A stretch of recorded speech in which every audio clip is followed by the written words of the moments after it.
Es decir, si están compartiendo lo material, si están vendiendo propiedades para cubrir necesidades materiales, ¿por qué no compartir la parte espiritual también? ¿Cuál es la necesidad de ellos que no conocen de la resurrección de Cristo? ¿Cuál es la bendición de ellos que ellos la conocen? Entonces, ¿qué ellos hacen? Compartir esa bendición.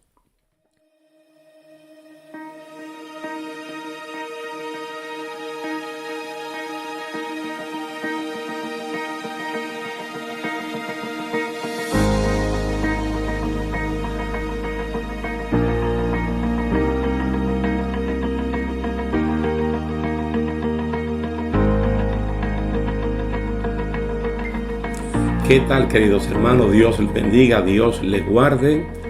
Es un placer para mí estar de nuevo con ustedes en esta serie de estudios bíblicos, la Iglesia del Nuevo Testamento.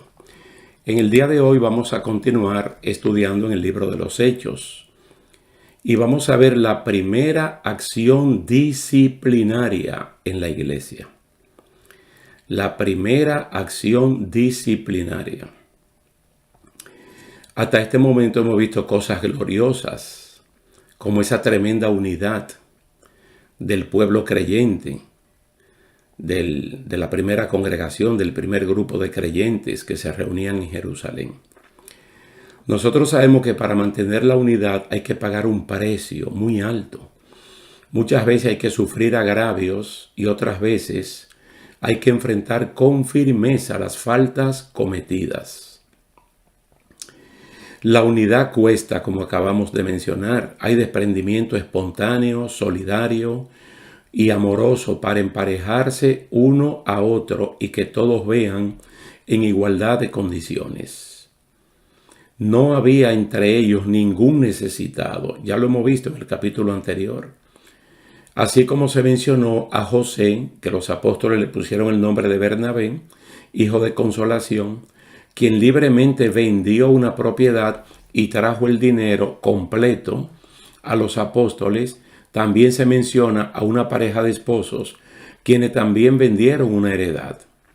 Esta pareja de esposos se llamaban Ananías y Zafira.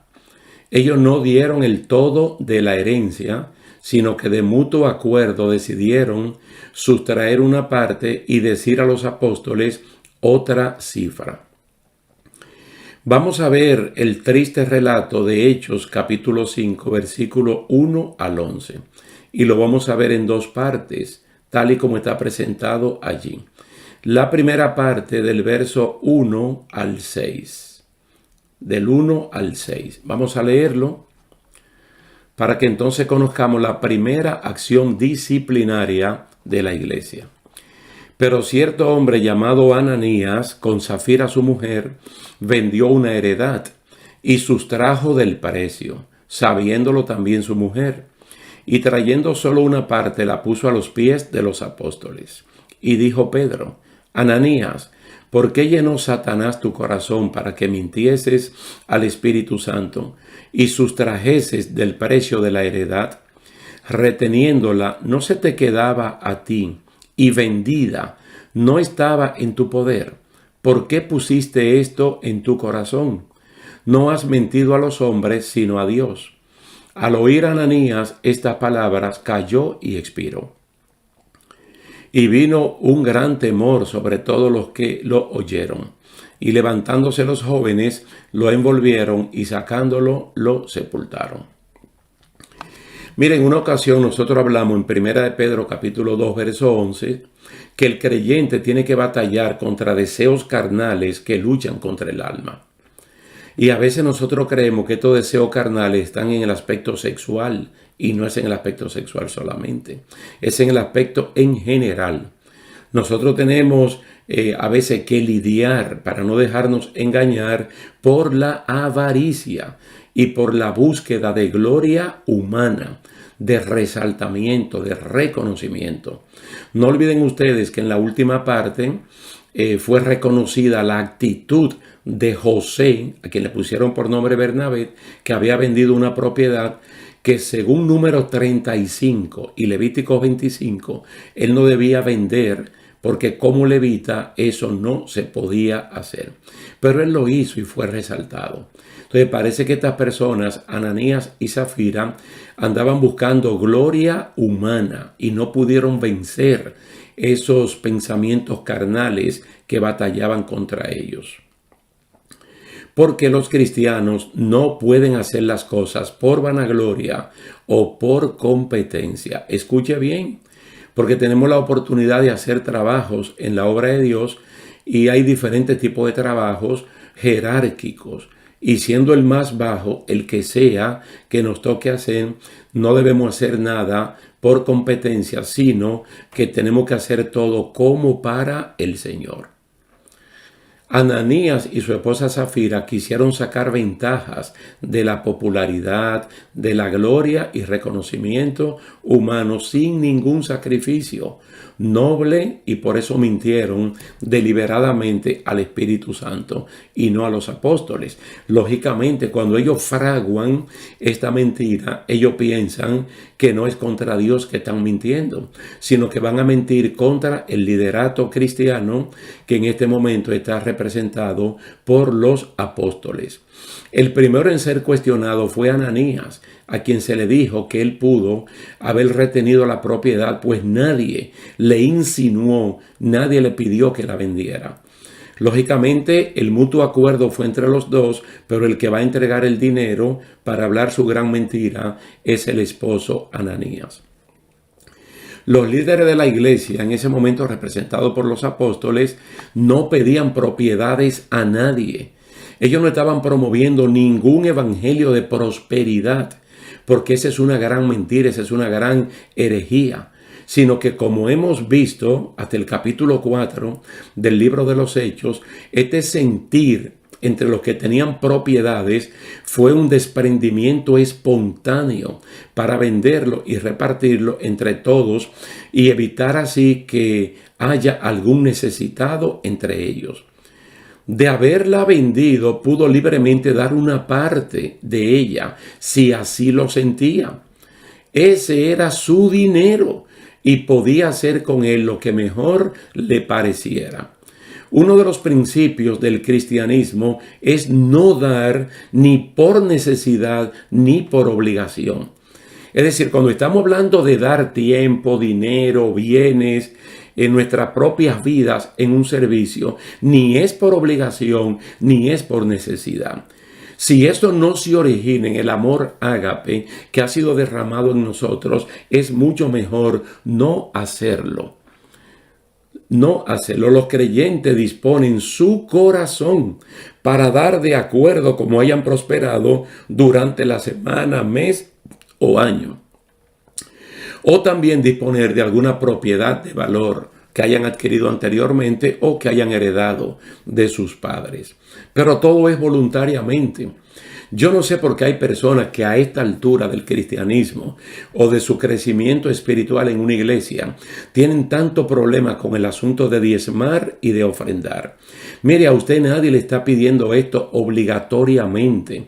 Si usted quiere lo hace y si quiere no lo hace. Pero si usted lo quiere hacer, tiene que hacerlo de corazón, voluntaria y espontáneamente. Porque la bendición tuya no está cuando tú depositas lo que tú llevas, sino cuando usted lo dispone en el corazón. Porque hubo personas en el Nuevo Testamento que llevaron grandes cantidades de dinero al templo y Dios no lo bendijo por eso.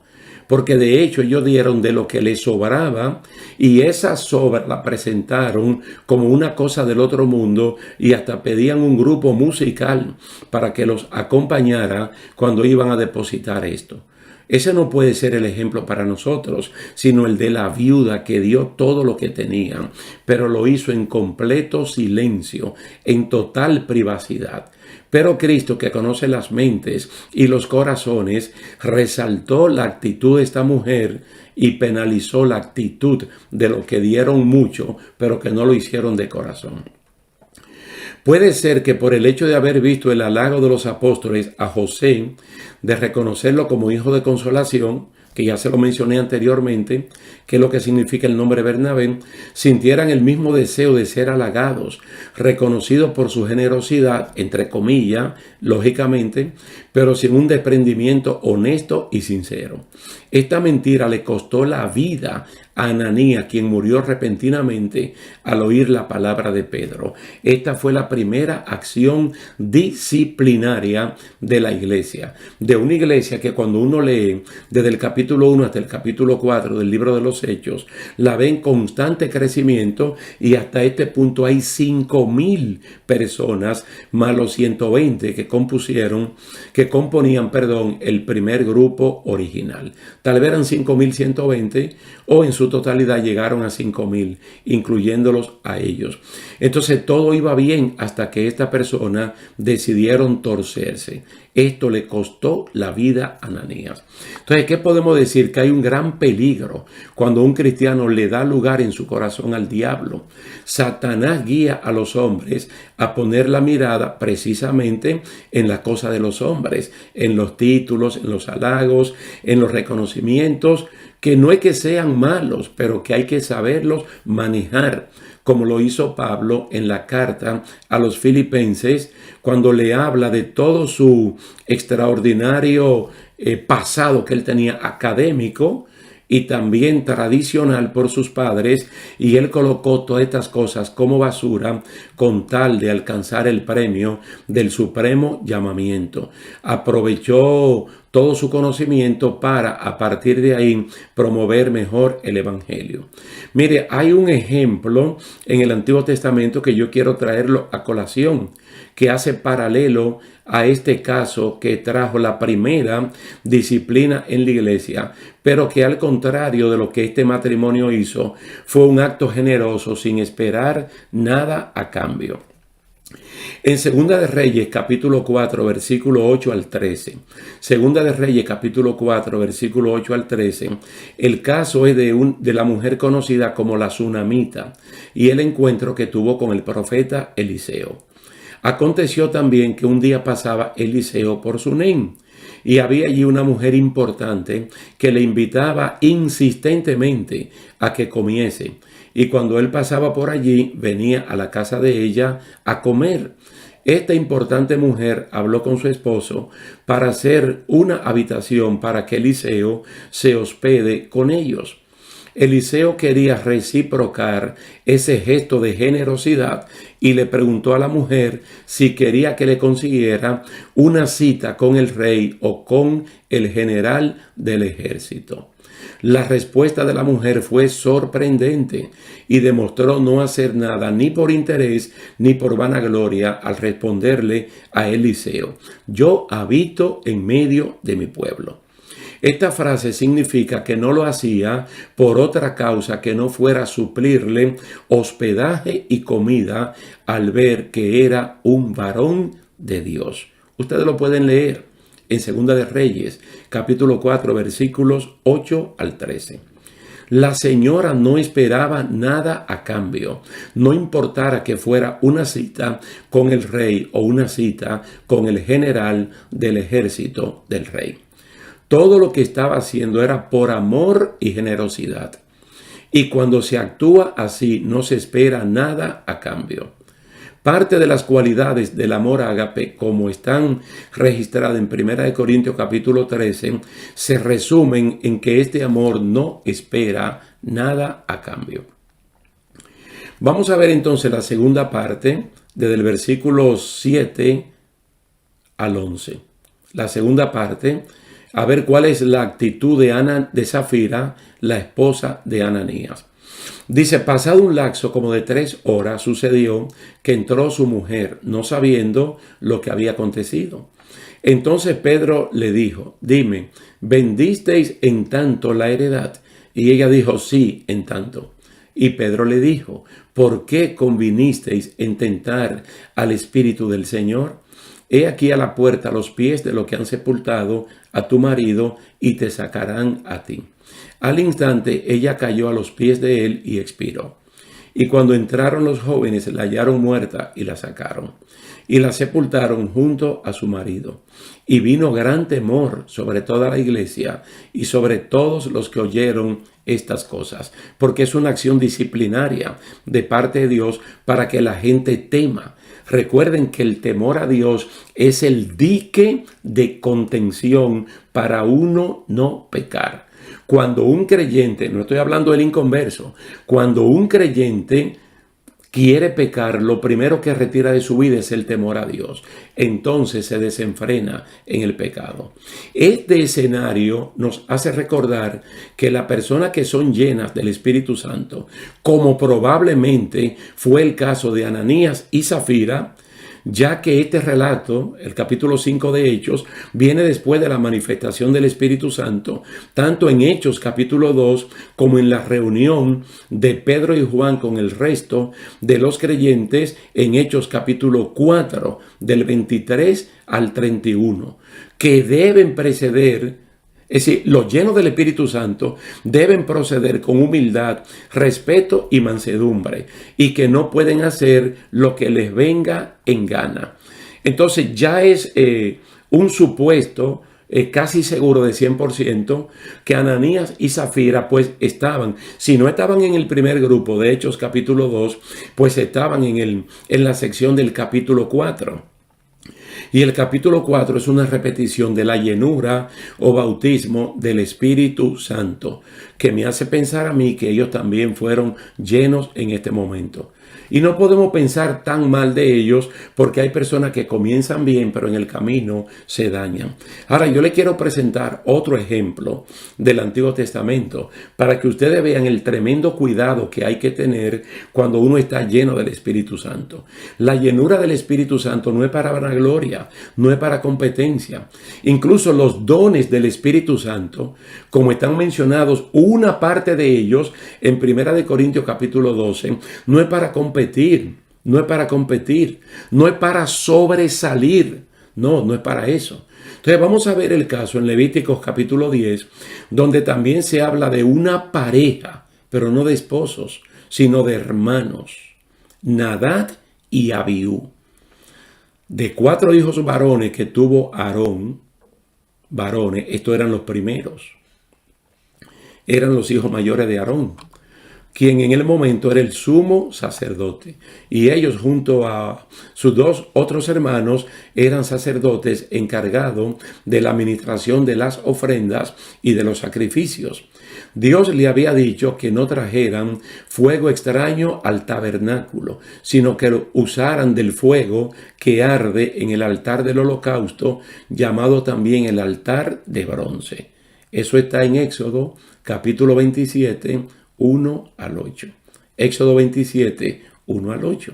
Su lugar de trabajo era el tabernáculo. Y en el tabernáculo había un altar de bronce o del sacrificio que ardía las 24 horas al día. Y eso siempre se le suplía leña que luego se convertía en carbón. Entonces Dios le dijo que para quemar el incienso tenían que tomar el carbón, las brasas de allí y no traerla de la comunidad. La idea es que para quemar el incienso en el lugar santo, las brasas debían ser tomadas de ese altar y no de otra parte. Ellos trajeron fuego extraño al tabernáculo, porque lo trajeron de sus casas. Y no el apropiado para ponerlo en los incensarios. Dios inmediatamente los mató, estableciendo un ejemplo disciplinario de por vida para los que a Él se acercan. Que yo sepa personalmente, es el único caso en todo el Antiguo Testamento donde Dios tuvo que disponer de las vidas de 2 sacerdotes que previamente fueron bañados, fueron vestidos y fueron ungidos para ese servicio. Y en su primer ejercicio del ministerio, Dios los fulminó, porque esa no es la manera que Dios quiere. Entonces, los llenos del Espíritu Santo deben tratar a Dios como lo que es una persona santa. Ananías, Zafira, Nadab y Abiú no lo hicieron y fueron castigados con la muerte, dejando así un ejemplo para nosotros, para que no hagamos lo mismo. Ya se ha mencionado que muy probablemente Ananías y su esposa Zafira hayan tenido la experiencia del Espíritu Santo en Hechos 2:4 o en el 4:31. Un problema que tiene que enfrentar la iglesia es el abuso de confianza en Dios, quien ha derramado de su Santo Espíritu en nosotros, haciendo lo que no tenemos por misión y dejando de hacer el trabajo de ser testigos. Realmente da pena ver el maltrato que se hace en diferentes iglesias, congregaciones y denominaciones del nombre del Espíritu Santo, como si fuera un muñeco, como si fuera un objeto que uno lo puede manejar a como a uno le dé su gana. Uno no puede hacer lo que a uno le dé las ganas, sino dejarnos guiar por aquel que está en nosotros. Las personas que tienen la experiencia del Espíritu Santo deben seguir el modelo del siervo sufriente de Isaías capítulo 42. Y modelado por Jesucristo, quien se sujetó en todo al Padre, haciendo no lo que él quería, sino la voluntad de Dios. ¿Cuál era la voluntad de Dios en Levíticos capítulo 10? Matar a Nadab y Abiú jamás. Porque estas personas vienen desde el capítulo 8, capítulo 9 hasta el capítulo 10 de Levítico por un proceso y parecidísimo al de nosotros, donde hay un arrepentimiento, un lavamiento por la palabra de Dios, por el Espíritu Santo, por la sangre de Cristo. Luego hay vestiduras que representan la santidad, las obras buenas de los santos. Y luego hay ese empoderamiento por el Espíritu Santo para ministrar. Y se les dice qué es lo que tienen que hacer e inmediatamente hacen todo lo contrario. Porque ellos pensaron, somos hijos del sumo sacerdote y somos personas ungidas. Quiere decir que nosotros podemos hacer lo que nos venga en gana y Dios los fulminó. Ananías y Zafira no tenían por qué vender su propiedad. Nadie le dijo que la vendieran, nadie le estaba pidiendo eso. Y si ellos voluntariamente decidieron venderla, ellos podían dar lo que quisieran. Podían dar $1, $1, lo que fuera, o darlo todo. O decirle a los apóstoles, vendimos esto en 100 y nosotros queremos colaborar con 10. Y nos vamos a quedar con 90. Y lo vamos a invertir para vivir de eso. Amén, gloria a Dios. Iban a orar por ello, iban a bendecir su decisión. Pero ellos, aún con el Espíritu Santo, que siempre está usando la conciencia humana para hacernos ver cuando las cosas están mal y para afirmar cuando las cosas están bien, llevaron la contraria. Uno no puede hacer esto. Entonces, un siervo lleno del Espíritu Santo como Jesucristo, lo que hace es que se sujeta. La diferencia entre una persona embriagada con vino o cualquier otra bebida y lo lleno del Espíritu Santo es que estos últimos hablan con salmos, con himnos y cantos espirituales. Cantan y alaban con el corazón al Señor. Dan siempre gracias por todo en el nombre del Señor Jesucristo, a Dios el Padre, y se someten unos a otros en el temor de Cristo. Efesios capítulo 5, versículo 19 al 21. Efesios capítulo 5, verso 19 al 21. Se da cuenta cómo procede una persona llena del Espíritu Santo. La primera actitud o característica de un lleno del Espíritu Santo es su humildad. Y la humildad lo conduce a la obediencia. No es una persona que se revela, se hace independiente porque Dios le confió su Santo Espíritu para hacer lo que le venga en gana. Entonces no es el liderato de la iglesia, probablemente dirigido por el pastor o la pastora, es el mismo Dios que va a disciplinar a esta persona. Y yo le digo una cosa que lo dice en el libro de Hebreos, ciertamente Dios es amor. Pero cuando habla allí de Dios es como si fuera una moneda con cara y escudo. Muy bien, Dios es amor, pero del otro lado dice, Dios es fuego consumidor.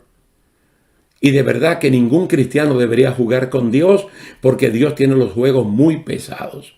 No es casual ver personas supuestamente llenas del Espíritu Santo, pero insujetables a la doctrina cristiana de la unidad, de la oración, del partimiento del pan. llenos del Espíritu Santo, pero insujetables a la autoridad pastoral y a la misión encomendada de ser testigo de Cristo en toda parte del mundo. Hasta el capítulo 4 nosotros vemos a 5,000 creyentes sujetos a la doctrina de los apóstoles. Y vemos a los apóstoles celosísimos de la doctrina de Cristo para que no se contamine con doctrina humana. En el día de hoy uno ve personas supuestamente llenas del Espíritu Santo, pero no se le sujetan a nadie, porque ellos creen que son independientes. A veces tú lo ves en personas que usan el altar, en músicos, en cantantes, en predicadores que están en entrenamiento y en personas que están en posición de liderazgo, en una junta de la iglesia, en una junta oficial. Entonces, que se creen que pueden manipular a Dios y que pueden manipular a los líderes que Dios le ha puesto como cabeza. Hay que tener cuidado. ¿Sabe por qué? Porque la iglesia no es de los hombres. El que murió por la iglesia fue Jesucristo. Y según Apocalipsis capítulo 2 y capítulo 3, el que entra a la iglesia y discierne los pensamientos y los sentimientos es el mismo Cristo, y el que disciplina duramente por el bien nuestro es el Señor. Alabado sea su nombre, glorificado sea el Señor, que Él no nos va a pasar por alto, como no lo hizo con Abraham, con ninguno de los patriarcas, ni con ninguno de los profetas. Lo que esté mal, está mal y hay que corregirlo, porque Dios está para disciplinarnos. Hay todo un capítulo en la carta a los Hebreos donde se habla de la disciplina que nos daban nuestros padres, de acuerdo a como ellos querían, y la disciplina que nos da Dios por el bien de nosotros. Que Dios nos bendiga, que Dios nos ayude. Vamos a dejarlo hasta aquí, esperando que esto sea de mucha bendición para cada uno de nosotros y podamos leer la palabra de Dios de manera íntegra y completa, y no la parte que uno cree que más le conviene, sino que lo leamos todo. Así que Dios me le bendiga, Dios le guarde, mis queridos hermanos, y será hasta la próxima.